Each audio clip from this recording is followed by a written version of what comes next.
So thanks so much, everybody, for coming. Happy New Year. It is officially 2021. This year, instead of, or in addition to reducing our junk food intake, reducing the amount of money we spend, or reducing our time being sedentary, we decided that we would do a home waste audit to fulfill the New Year's resolution of reducing our waste. This is our second home waste audit. We did our first one in the summer during Plastic Free July. We really enjoyed it. We wanted to do it again. New Year's seemed like a great time to do this. So through this waste audit, we are going to hopefully increase your waste literacy and help you reduce your waste. So we want to welcome everyone here. What this is it's a collaborative science project hosted by us. We are the U of T trash team. I'll give you a little introduction to us in a minute. This is a science project that is really fueled by our community. So even though we're hosting it, all of you are the researchers, getting to know your own waste and also providing a data set for us to understand how waste changes over time and quantifying and characterizing waste around the community. So today we're going to take you through a short presentation that covers who we are, background on waste with a focus on plastic waste, and instructions for our home waste audit. So first, I want to get to know each other and then acknowledge the land upon which we do our local work here in Toronto. So today you have two hosts.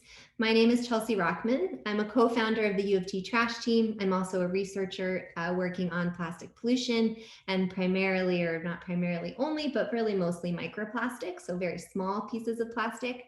I've been working on the issue for more than a decade now, which is crazy to consider. And your second host is Hannah, and I'm going to pass it over to Hannah to introduce herself. Thanks, Chelsea. So hello, everyone. Welcome. I'm Hannah DeFrond, and I am a member of the U of T trash team and a researcher in Chelsea's lab at the University of Toronto. I'm from the UK, but I've lived and worked in Canada for just over 2 years now, researching plastic and microplastic pollution. Awesome. Thank you, Hannah. And each of you is a scientist as part of this waste audit. So to help us better understand the diversity that we will have within our data, we would actually love for you to type into the chat box where you're from. So tell us the municipality or the city in which you live, because waste is often sorted by municipality. So go ahead and type your city into the chat box. Someone from Orangeville. Awesome. Toronto, Tobico, Toronto. St. Albert, Alberta. Mississauga. Corvallis, Oregon. So we've got some United States as well as Canada. Lots around Toronto, but waste rules do vary between Mississauga and Toronto. For example, I believe Mississauga is the region of Peel. Awesome. Okay, thanks everyone. Okay, so then moving on, before we begin, it's important to recognize the history of the land of which we all call home. So we are thrilled to have people joining us from all over, and we want to extend our acknowledgements to the Indigenous and traditional past across all territories. But for our team, we'll speak to the land on which the University of Toronto operates. So for thousands of years, it has been the traditional land of the Huron-Wendat, the Seneca, and most recently, the Mississaugas of the Credit River. Today, this meeting place is still the home to many Indigenous people from across Turtle Island, and we are grateful to have the opportunity to work right here on this land. I also want to just give you an idea of who we are, and the work that we do. We are a group of students and early career researchers working towards a shared goal around reducing plastic pollution and promoting waste reduction. Being an arm of a research lab and university, we have a foundation in science, helping provide and communicate the facts that can inform solutions to this growing issue. Our mission is built around increasing waste literacy, connecting with people, having fun, and taking action. Ultimately, we use education, public outreach, and scientific research to deliver evidence-based solutions to decrease solid waste and promote a more circular economy. As I just mentioned, we take a three-pronged approach to work towards positive change. We do community outreach, we do school programs, and solutions-based research. This includes community cleanups, classroom visits with our waste literacy, building lesson plans, and our collaborative CBIN project with Ports Toronto, right here in our local harbor, as you can actually see behind me. So due to COVID-19, Obviously, we've been moving a lot of our activities online and getting creative about how we can do them with social distancing. This is one example. We also have our school programs. We've moved our lesson plans online. So if you want to find lesson plans on this issue, please find them on our website. We've also been creating crafts, coloring sheets, and resources for reducing waste. Today, you're registered for one of the projects within our science programming. And if you have any questions about who we are, please don't hesitate to ask during the Q&A period. You can also visit our website and to learn more. Okay, so now really diving into the reason you're all logged in this evening, which is the Home Waste Audit, and in this case, it is the New Year's edition. This project, as I said, is designed to help us each change our own personal habits to protect our planet. And this project has two personal objectives. You are going to learn about the waste stream in the municipality of which you live, meaning learning what bins you have, recycling, landfill, organics, and what goes in each of them. You're going to then decrease your waste footprint and divert waste away from your landfill by procuring and using products that you can reuse or that you can put into other bins like the recycle bin. The data that you collect will help you track your own progress.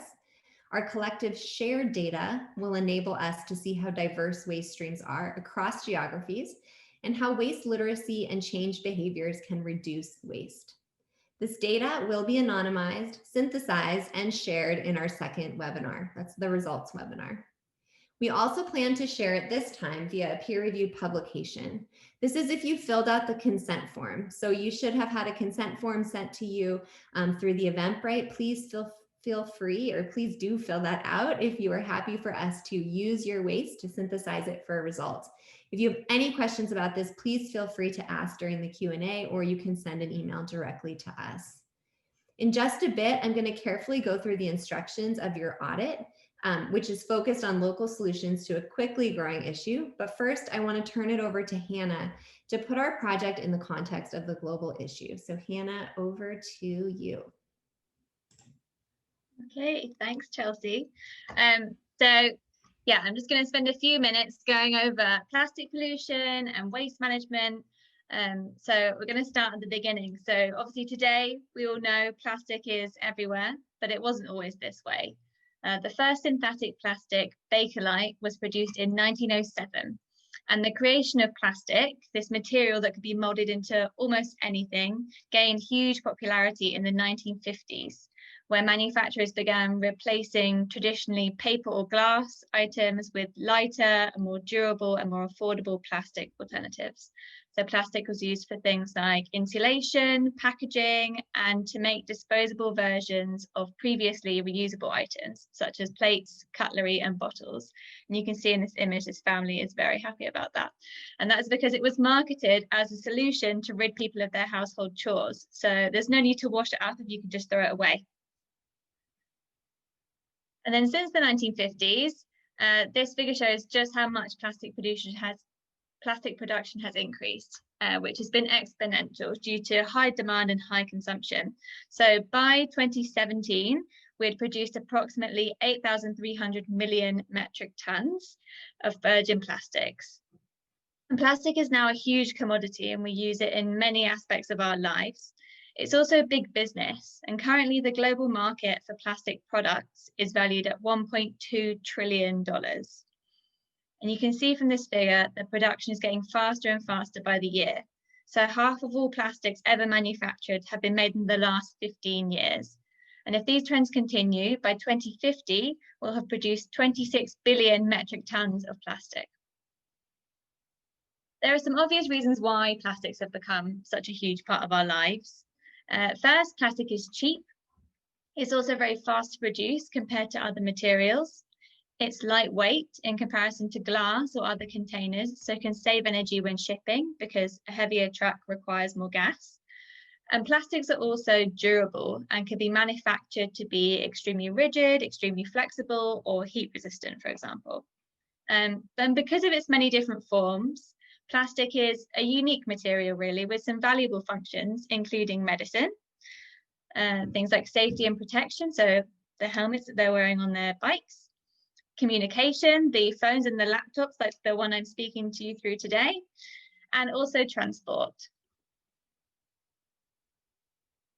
However, plastic has now infiltrated every part of our lives. So most people can't go one day or even a couple of hours without touching something made of plastic. And whilst there are valuable uses for it, there are also many items that we use which are not necessary. And in particular, those are single-use items and unnecessary packaging, like the items shown here. So these items are often made from non-recyclable plastics and end up straight in landfills or in the environment. Whilst looking at these images, take a moment to think about if you've used any of these over the last few days and the possible alternatives you could use instead.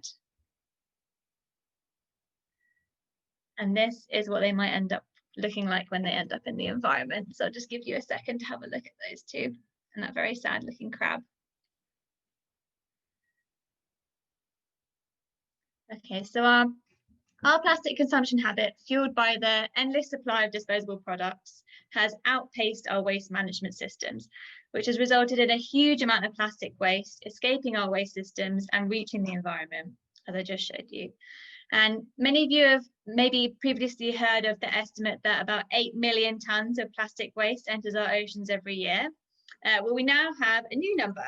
So this is likely a lot higher when we consider waste from inland sources, increased production, and the plastic that ends up not just in the oceans, but on land, in rivers, and in lakes too. So in a study published this last year that Chelsea and I are co-authors on, we estimated that in 2016, up to 23 million tons of plastic waste entered aquatic environments. And what's more, even with all current efforts to reduce plastic pollution at the moment, if we keep producing plastic and using it at current rates, this number could reach 53 million tons by the year 2030. So we need to do more. And the problem with all this plastic in the environment is that it doesn't decompose, it degrades. So every piece of plastic that's ever been made still exists in some form, likely in smaller fragments and microplastics, which we research in our lab. Because it never goes away, plastic persists and accumulates in the environment, and we now find it everywhere. In addition, plastic pollution is more than just an eyesore. It threatens the health and survival of wildlife due to hazards related to entanglement, ingestion, and the chemicals associated with plastics, so both additives from production and pollutants that they absorb from the environment. Okay, so we're going to pause for a second for a quick poll question. And let me know if you can't see this. So what percentage of all plastic ever made globally do you think has been recycled? I'm going to give everyone, oh, I don't know if anyone can see it.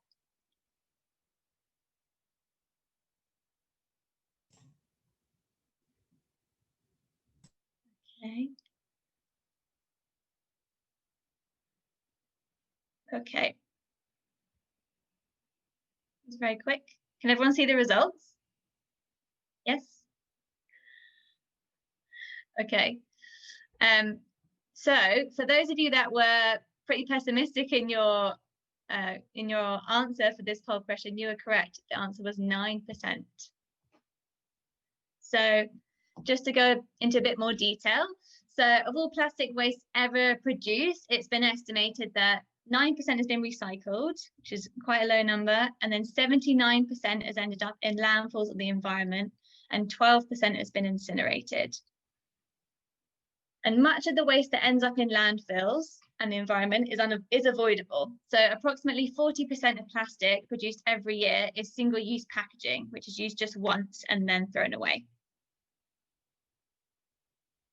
So it's true that recycling alone will not solve our plastic pollution problem, but it definitely helps. So plastic cannot be recycled infinitely, but every item that is recycled reduces the amount of energy required to make new items. And plastic is made from oil, which is a fossil fuel. So by reducing oil demands for plastic production, recycling also reduces greenhouse gas emissions and reduces our emissions of climate change. And importantly, recycling contributes to the diversion of waste from landfills. And sending waste to landfill should be the final option after refusing, reducing, reusing, and recycling. By using something once and throwing it away, this encourages continued consumption of fossil fuels and the creation of new products. And landfill space is finite and it will eventually run out. So we have to prioritize alternative ways to deal with our waste. The waste in landfills can also contaminate groundwaters, and it can contribute to air pollution as the waste decomposes. And not all landfills are perfectly engineered and contained. So when you send your waste to landfill, it might not be the final place that that plastic ends up. And if it leaks out of landfills, it will pollute surrounding environments. So what can we do? On an individual level, there are three main ways we can tackle the problem of plastic pollution. So first is to reduce consumption by buying and using less plastics and not contributing to the need for increased production. The second is improving waste management at home and in our local areas. And the third is to clean up pollution from the environment itself. And as cleanup events have been restricted in recent months, we initially made this challenge to focus on how to reduce our plastic consumption and improve our waste management at home. We strongly believe in the power of the individual, so even small changes you make on an everyday basis can make a huge difference. For example, in Canada, we produce approximately 3.3 million tonnes of plastic waste every year, and 85% of this goes to landfill. And that's because much of this is single-use plastic, which can be avoided. So if you just change to something that might be recyclable or something not made of plastic, that would drastically reduce that number. And voting with your wallet does work, as consumption drives production. So if we're refusing single-use items and choosing not to purchase something with excess packaging, we then make it known that we do not want these products, and eventually we will see less of it on the shelves. It may be economical for businesses to use plastic over other materials, but it's definitely not economical for them to keep making things that no one's buying. It's also really important to know before you throw and learn which items can go in which bin, which you will learn throughout the waste audit. And we've all had that moment where you're not sure if something should go in the recycling or not, and I definitely have. And in this situation, many people would choose to wish cycle, which is when you throw something in the recycling bin in the hope that it will get recycled anyway. But in reality, this is not the best idea, as this can contaminate your recycling bin, which makes it less likely that the stuff that should be recycled will get recycled. And in Canada, this is a good example of this. Upwards of 25% of the waste put in recycling bins is rendered non-recyclable by contamination. So it really helps to put stuff in the right bin. And it can also be confusing trying to remember where to throw your trash, especially as recycling guidelines differ widely between countries, states or provinces, cities, and even municipalities or districts, so even different parts of the same city. And this is due to differences in recycling facilities, so what they can and can't process in each location. And when I moved to Canada from the UK, I definitely realised how different recycling was between the two countries. It's actually really good in Toronto. We can recycle a lot of things that I couldn't recycle at home. And that's because some materials recovery facilities are more advanced and are able to process mixed materials, for example, whereas some can only process certain types of plastic.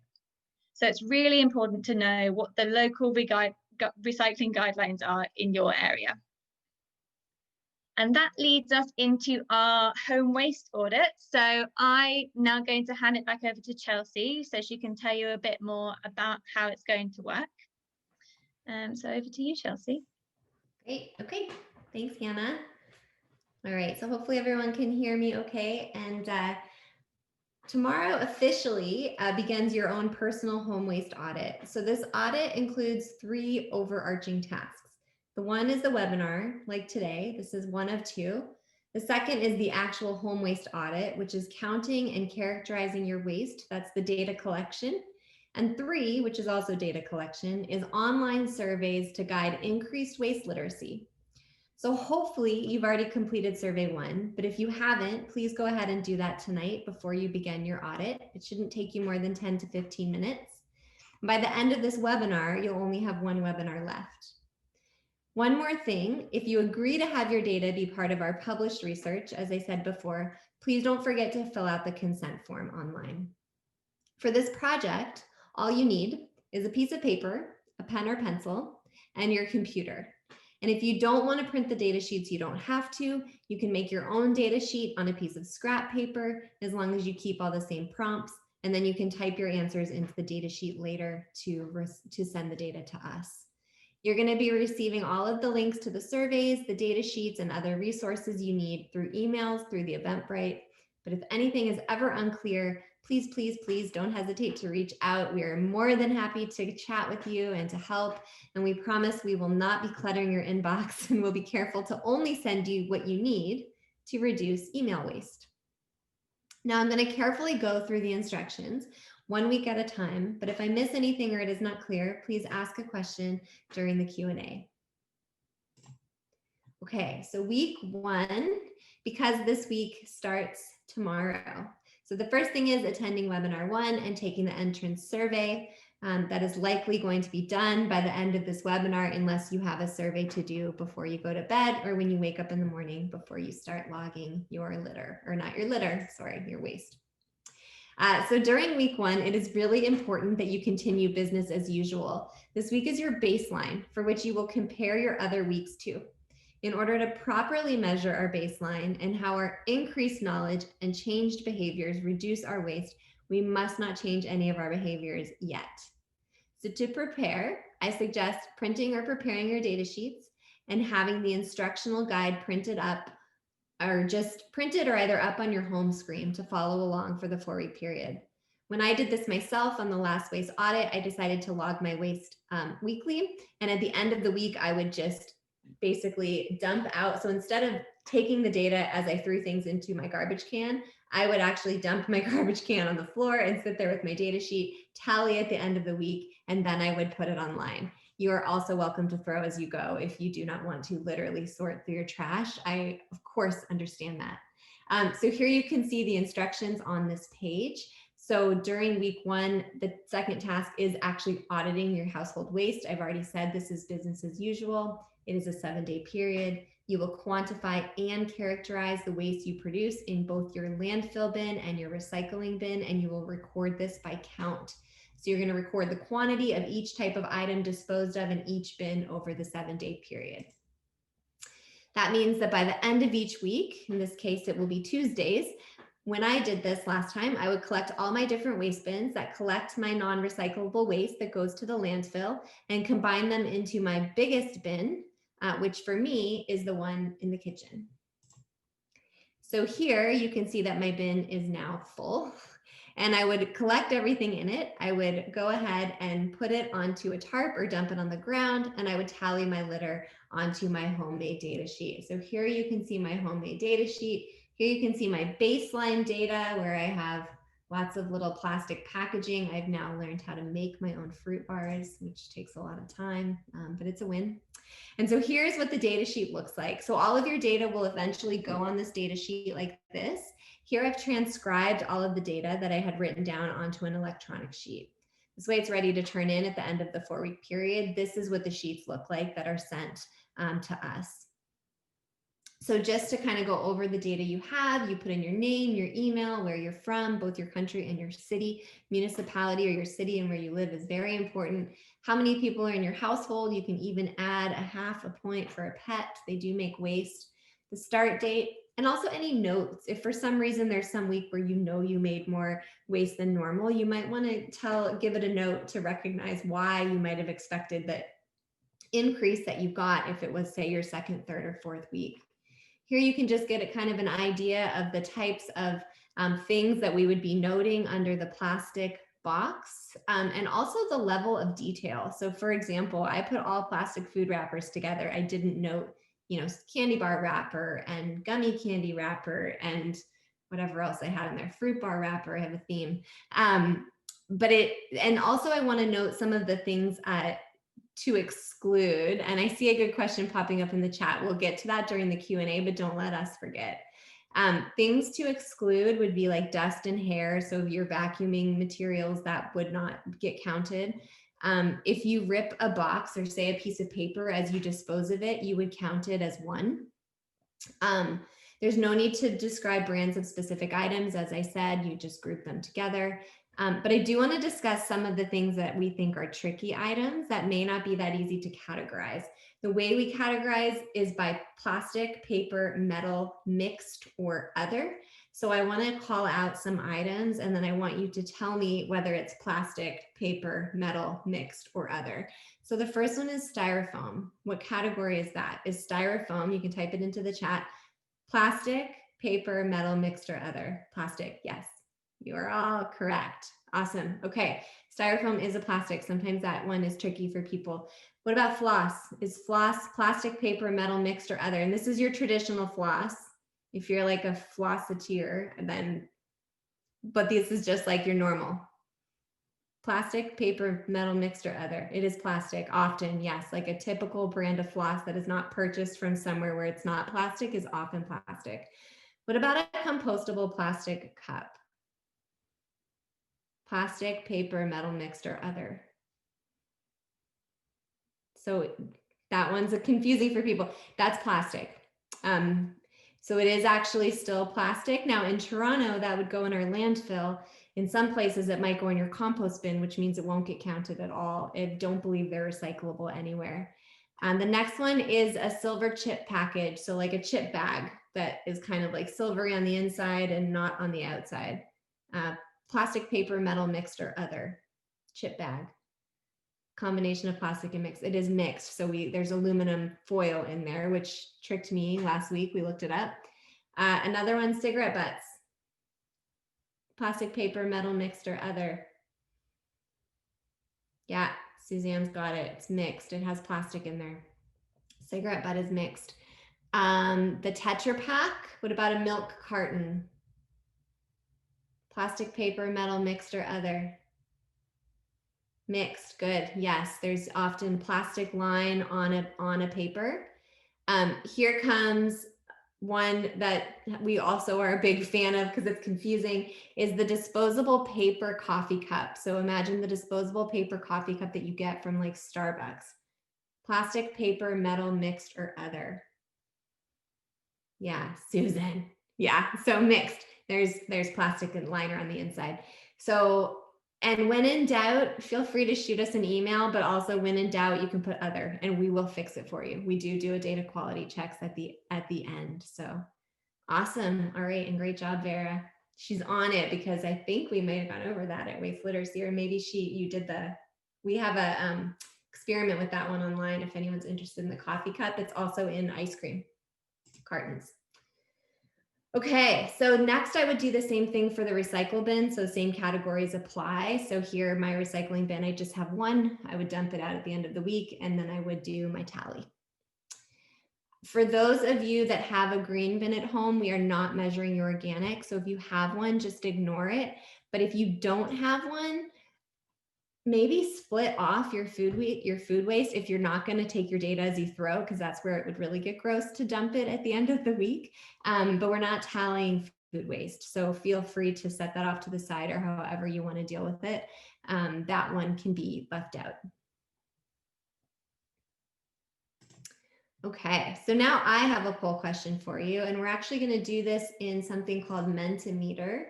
So if you go to mentimeter.com and you use the code 5199546, I want you to answer the question, what do you think your most common waste item is going to be? This is going to pop up as a word cloud. So the more people that say the same thing is going to be the largest word in the middle. And then people who say something once, you're going to see it more on the outside and in smaller letters.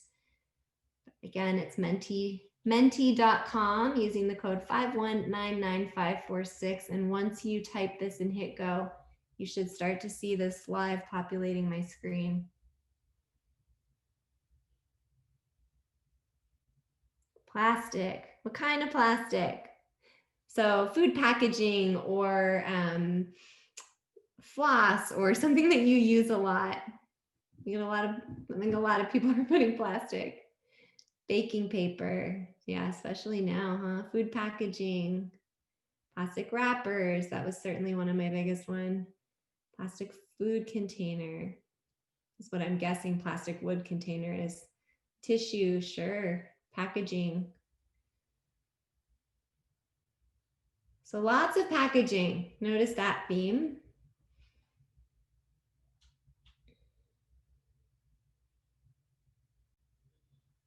Yeah, food packaging is seeing to come to the top. And actually, a lot of these can fit into that category as well. So I would say a lot of you are probably correct. Obviously, we'll see what we have and we'll share it with you during the webinar too, but food packaging was high last time. Okay, awesome. Thank you. All right, so then moving along, the last thing about week 1 is actually a second survey. So at the very end of week 1, but before week 2, so we will send you a reminder on that day. And it's going to be January 19th. So you can circle that in your calendar now if you want. You're going to complete your second survey. The survey is designed to help you increase your waste literacy, to help you reduce your waste footprint. That's why we want you to do it then, because it's right before your baseline is over and you're about to start trying to reduce your waste. Okay. The surveys are really important, so I just want to flag this. They really help us understand your waste stream in the city in which you live. To help you, and they're also important to help you increase your waste literacy by learning more about your local waste management. It also allows you to track your own changes in your behavior and your own waste literacy and how it changes through time. In total, there are 4 surveys. So after this, you'll have completed 2 and be halfway there, moving into week 2 of your home waste audit.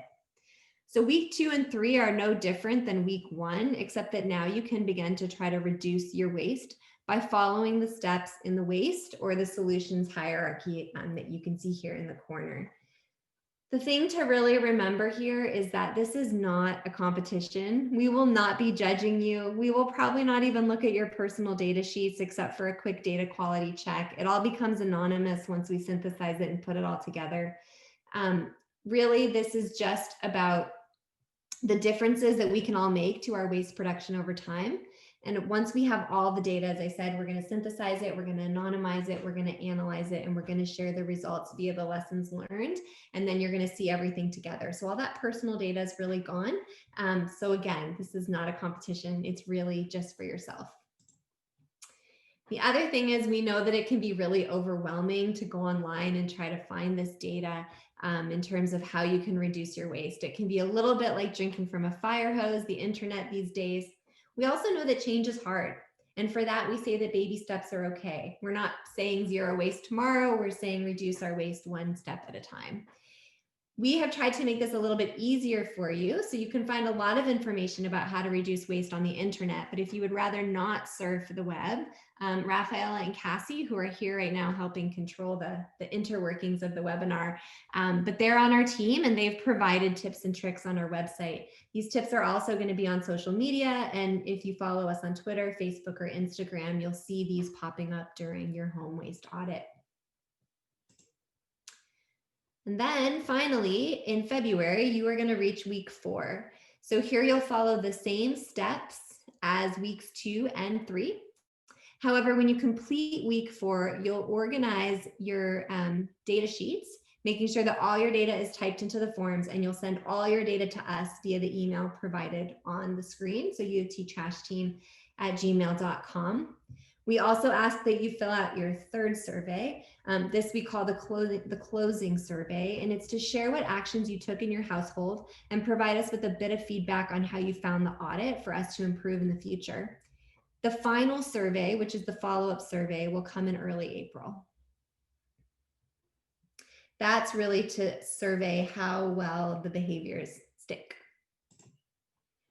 Okay, and then you'll get to relax, put your feet up, and let us get to work doing all of the anonymizing, synthesizing, and exploring the data, which for us really is the fun part.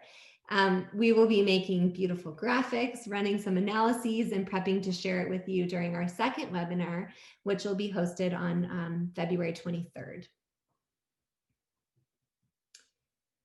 All right, so I think that was a lot to share, both from Hannah and then from me on the introduction or the instructions. We told you about us, we told you about the global issue, we provided instructions for the home waste audit. Now it's time to turn it over to you to ask questions. If you want to ask a question, you can do this in either 2 ways. You can ask it out loud or you can type it in the chat. If you want to ask it out loud, just please raise your hand.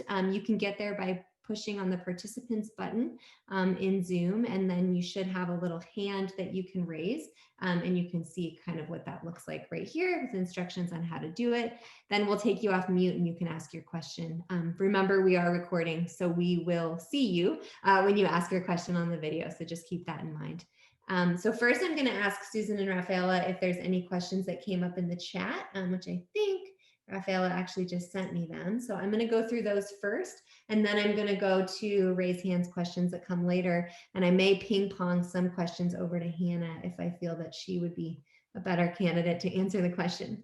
So the first one is, what if my roommate, this is a great question actually, what if my roommate is not willing to participate? And if that's the case, I would try to separate your litter from their litter. And when you categorize it on your data sheet, mark it as the amount of participants whose litter is going into your data sheet. So in an ideal world for the next 4 weeks, which might be interesting, try to have 2 trash cans, one for you and one for your roommate, if that makes sense.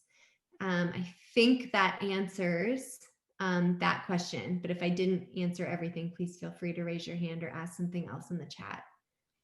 The next question is from Ria, which is, do we have to categorize items by which bin we throw it away? Yes. So there is a recycling bin data sheet, and there is a landfill bin data sheet. There's not an organics bin data sheet that just doesn't get logged, but absolutely, there's a separate data sheet for your separate bins. But if you have multiple bins across your house and they're all going to landfill, to like your black bin or whatever color it is, here it's black in Ontario, those you can put all together. So it's really all the waste that's going to landfill and all the waste that's going to recycling. Does that help that question? I think that question's from Ria. Okay. The next question is from Rosie. Should we also be measuring cat litter? No.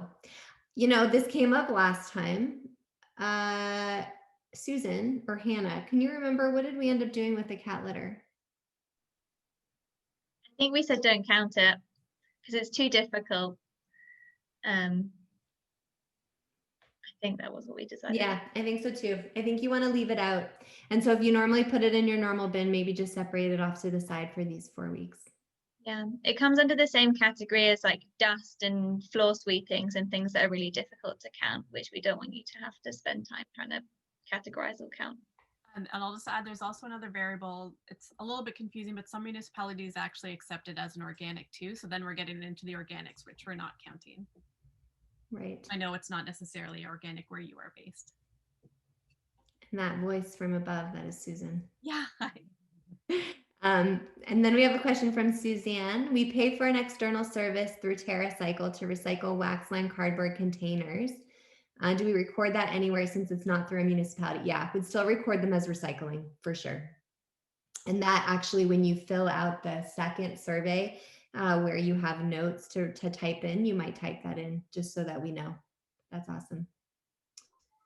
Okay, I think that is all the questions from before. So now I'm getting into the questions from now. So let's see. Okay, okay, here's another question from Ria. Do we count items other people, I think that's the same. Do we count items other people in our household throw away? Only if you include them in the waste audit. So that's whether you decide to separate your waste or you just decide to do it at the end of the week and count them. And that's completely up to you. And yes, you should count the plastic bag that the cat litter is thrown out in. Yep. Okay, now I'm going to go to hands before I go back to the chat. I think I had one from Jill, which went down. Jill, does that mean we answered your question? Yeah, I was just going to say if your roommates don't want to do it, you could also do it at the end of the week, but then you just said that. So gotcha. Okay, I read your mind. And yeah. Then one from, I think, Yemen. Do you want to go ahead and unmute yourself and ask your question? Yes, my question is, when do we need to finish the survey 1? Survey 1, ideally you would finish before tomorrow. So let's say by tomorrow morning at the latest, so that you've kind of given us what you feel your baseline is before you really get started. Okay, so should I just send it to the email just provided, the Gmail one?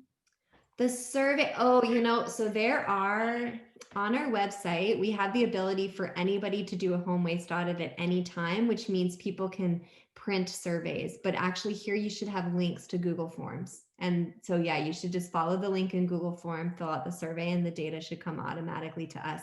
You're also welcome to send us an email, but the Google Form is preferred. I'll just jump in on that, Susan, again. All of those links are in the Eventbrite email. So and the surveys to come, those links will also be in the Eventbrite emails. So if you're ever missing them at any time, then you can email our Gmail and we'll send it to you directly. If for some reason it doesn't reach you. Oh, so the first one is the entrance survey, right? Correct. Yeah, exactly. Okay. Then I think I already. Oh, you probably already did it. Yeah, because when I open the Word documents, somehow I think it's different. But okay, and Yeah, that may be. So for the landfill and the recycle, so we are following the rules on Toronto, right? Correct. However, you're not supposed to know that yet. So like if you already know that, awesome, that's your baseline. But the second survey at the end of week 1 gets into that. Oh, so you're like one step ahead. Yeah, we just received the pamphlet that the government sent us. So awesome. Well, enjoy it. I think that's the last year they're printing the calendar, unfortunately. Okay, so Yamin, I'm gonna take your hand down unless you have another question. I'm all clear. Thank you so much. Awesome, thank you. Okay, and then the next, I'm gonna go back and forth now between the chat and the question. So the next question is from Florencia. Do we start with an empty slate? Should I throw out what I have right now? Yes, great question. You wanna start tomorrow. So you should get rid of what you have now, however it makes sense, and start with an empty bin tomorrow, for sure. And then now I'm going to go down to hands. So the next one is Suzanne. Do you want to unmute yourself and ask your question? Sure. Eve, you had a question, right? What was your question? You don't want to ask it anymore? That's okay. She wanted to ask why the crab couldn't clip its way out of the cup in that picture from earlier presentation. So it's a good question, Eve. I'm going to guess that it's, I mean, I would encourage you to take a like a chip clip and put it inside of a cup, like a plastic cup, and see. It'd be hard, I think, to really get and grab it. And I think it's so durable that it's tricky. Maybe when it gets older, it will figure it out. It's a great question. Thank you. Of course. I'm going to lower your hand, go back up to the chat. Do I record items I routinely recycle? Is that what that question is, Sandra? Do I record items I routinely recycle? So the answer is yes. So you're just literally recording all items you put in your recycle bin or your landfill bin during this time. And Ria says, do we receive volunteer hours? Through what, Ria? Can you answer?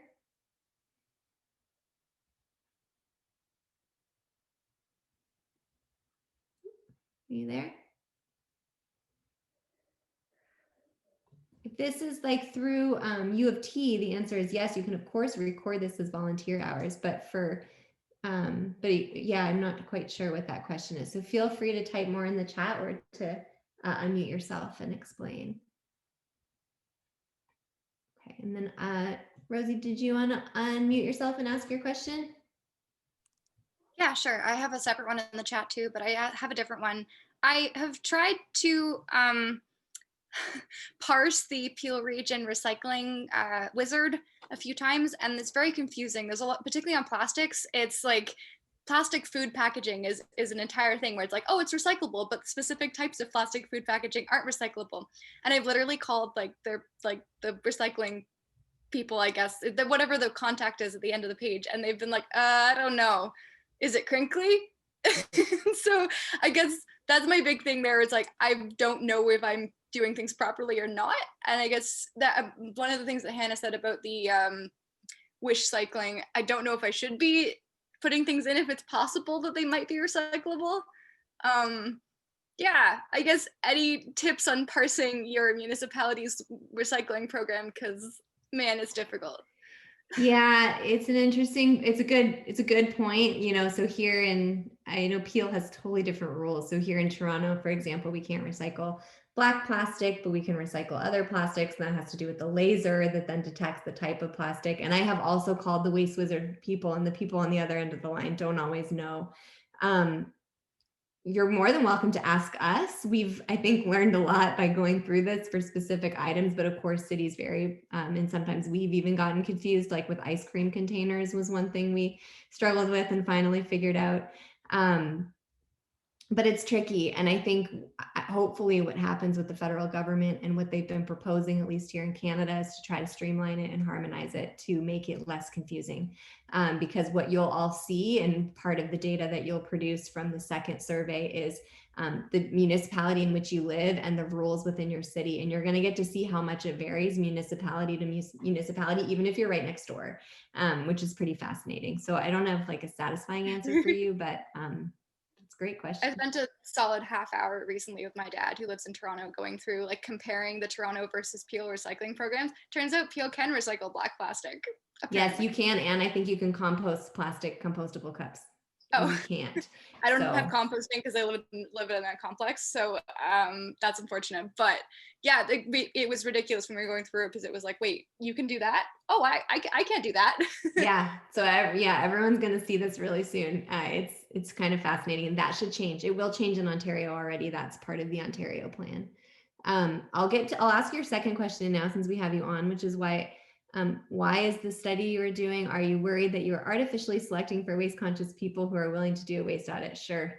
I think we are aware, right, that may be the case. But one of the things we saw in the last one, which was really encouraging, is that which our main goal, one of our missions of the trash team, is increasing waste literacy. So like the exercise you did with your dad is a great example of that. Waste literacy increased tremendously amongst the people within our audience, even though they were all waste conscious people. And so we felt that was a big win. And we also saw reductions in waste, even amongst ourselves, like just by changing little things, like putting, no flyers on my mailbox. And in Canada, that reduces the amount of waste that we get. So that's why we do it. As trying to understand kind of what are the differences, how does the waste literacy change, and how do behaviors stick, and can we actually see a reduction in waste? So hopefully that helps with that question. And there's another one, is food residue like sauce on recyclables, does that render the item unrecyclable, and does that apply depending on which municipality? So that is municipality broad. To the best of my knowledge, you do want to clean it off. It's also like different types of recycling broad.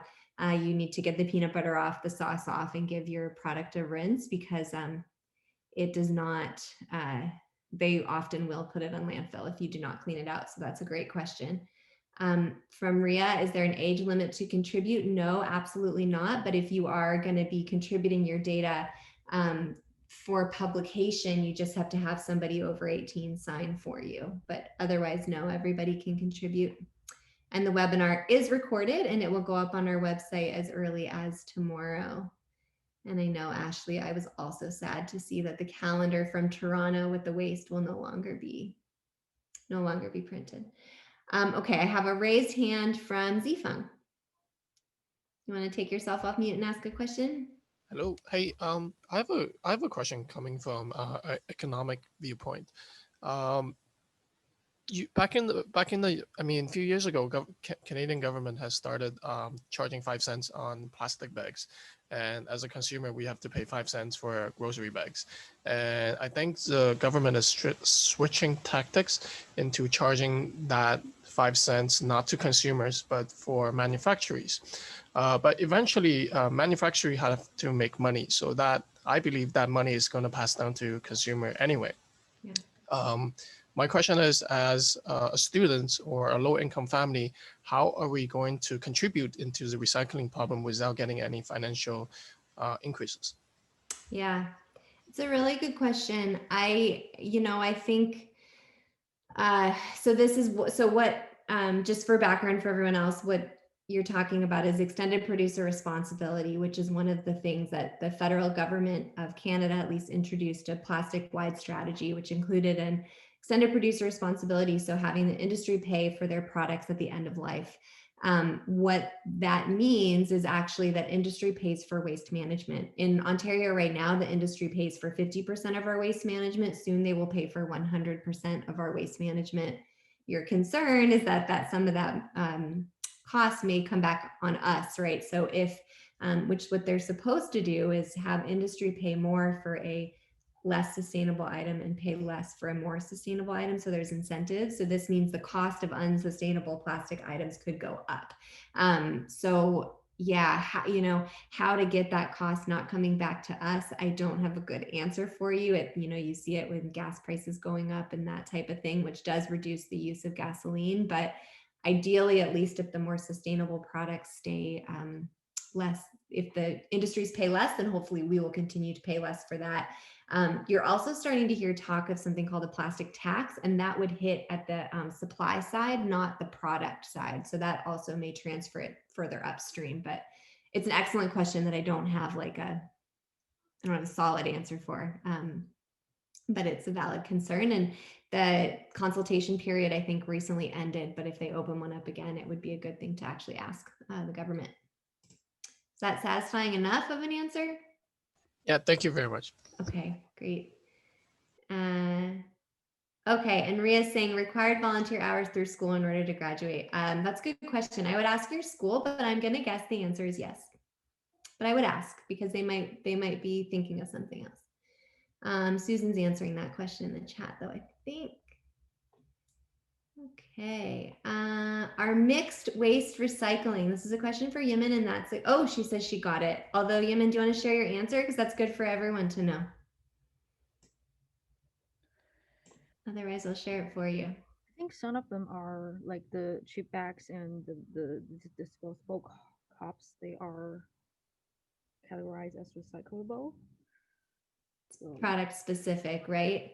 it's product specific. Yeah, it's product specific because the coffee cups are not recyclable or compostable, but ice cream containers in Toronto are.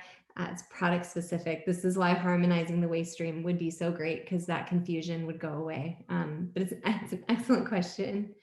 All the U of T trash can have a separate category for the coffee cup, so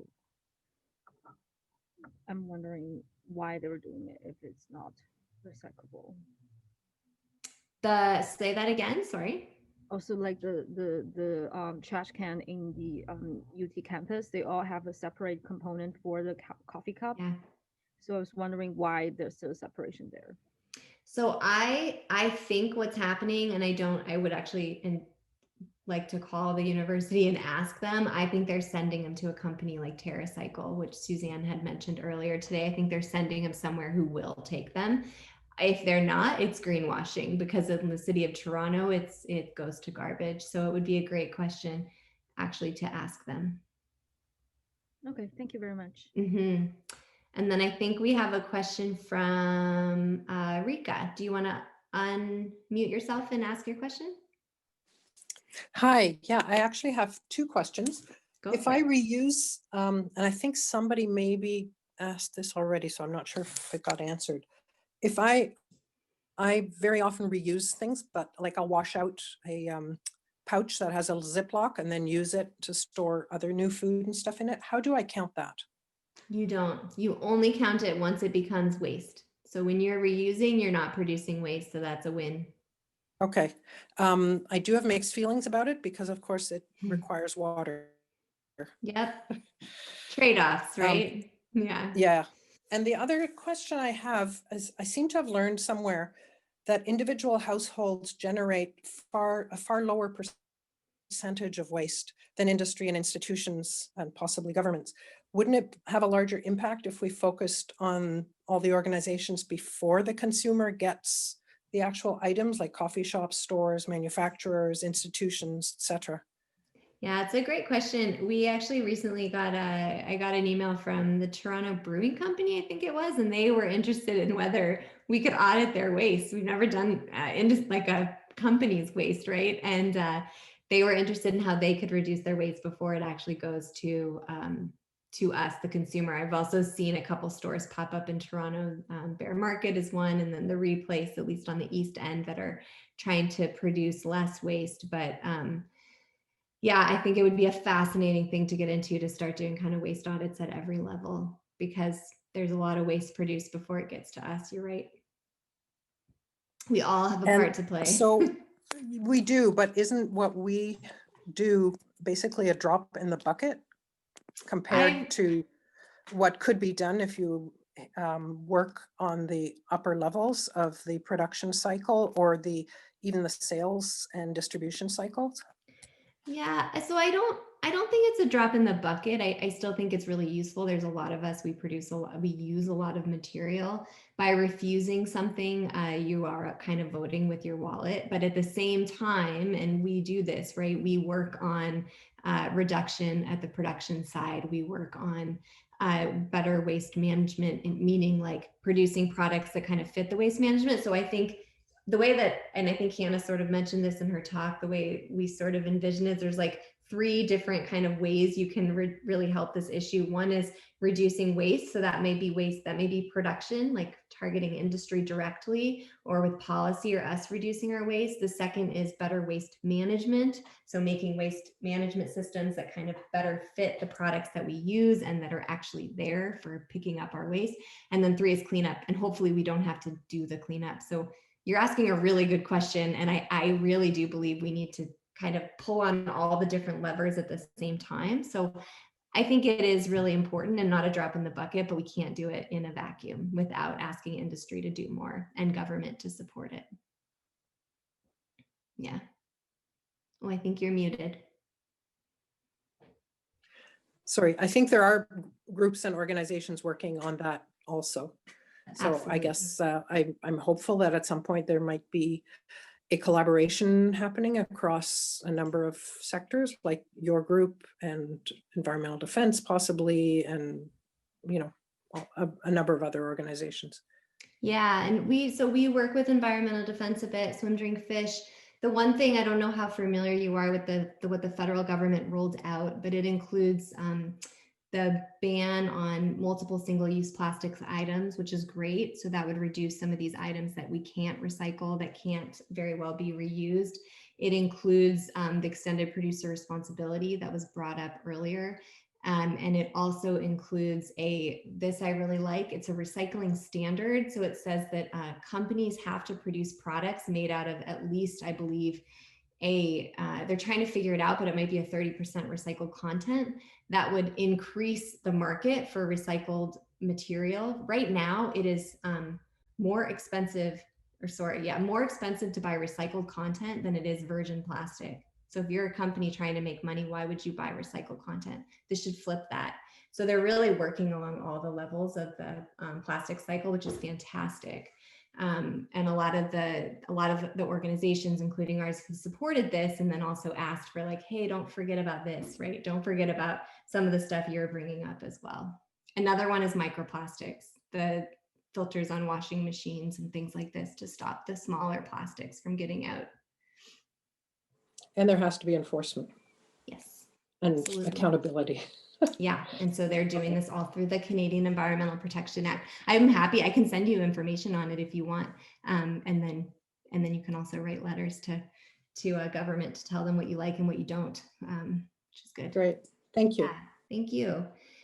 We have one more question. I do just want to note that it is 8:01, so if anyone that has to sign off, please don't feel shy, but we're happy to stay on for a little bit longer and answer questions. So Ashley, do you want to take your microphone off of mute and ask a question? Yes. You're talking about the Toronto Beer Company or whatever it was, and it triggered my brain. If we're returning like cans and bottles to, for example, the LCBO or beer store, would we include that in our recycling tally? I don't know if that'll actually happen. I'm just curious now. Yeah, that's a good question. Hannah, did we encounter this before? Can you repeat the question for me again? If they're taking oh, go ahead, Ashley. Oh, yeah. If we're taking cans and bottles to the beer store to return, would we count that in our audit waste or waste audit or not? I would say it's a form of recycling. So yes, I would include it Okay. in your recycling tally. Yeah.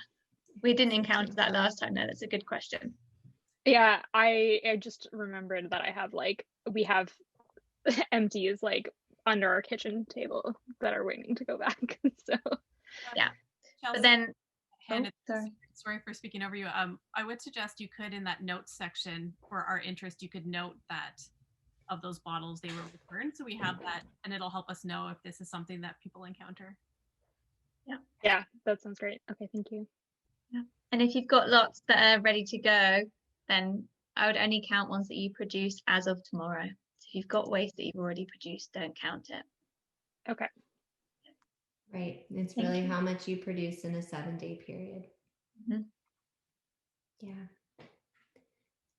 This has been awesome. I love the questions that are about the waste audit and also the issue. I see another hand from Yemen. Go ahead and unmute yourself if you want to ask your question. Just a quick question. When we take out the landfill garbage, like the plastic bag containing those garbage, does it count as one of the landfill? I, to be honest, did not count it when I did my own audit in July. But in theory, I think yes, it is a plastic bag. Okay. That is going to landfill. So, but if you really, well, no, they won't take it in Toronto. Yes, I think so. I do not think they dump it and recycle it. Yeah, it's probably dirty. See, sometimes you stump us. Anyone else have any more questions or comments?